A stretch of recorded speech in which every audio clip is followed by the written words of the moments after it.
ఆ తల్లి గొప్పతనం ఎక్కడుందంటే, దుర్గా అని ఒక ఆయన ఆర్తితో అన్నాడు. ఆయన ఏదో బెంగతో ఉన్నాడు, ఏదో భయంతో ఉన్నాడు, ఏదో బాధతో ఉన్నాడు. దుర్గే స్మృతౌ హరసి భీతిమశేష జంతోహో.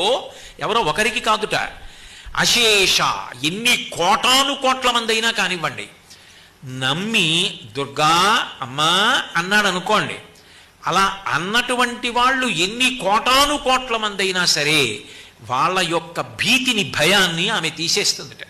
దుర్గే స్మృతౌ హరసి భీతి మశేష జంతో స్వశ్చై స్మృత మతిమతీవ శుభాం దదాసి. ఆయనకేం కష్టం లేదు, ఆయన సుఖంగా ఉన్నాడు, హాయిగా ఉన్నాడు. ఆయన అమ్మని తలుచుకోకుండా ఉండడు.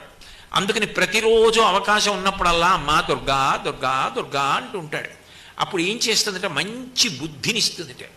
ఇవ్వడమే కాదు, ఆయన కీర్తివంతుడు కావడానికి ఆయన యందు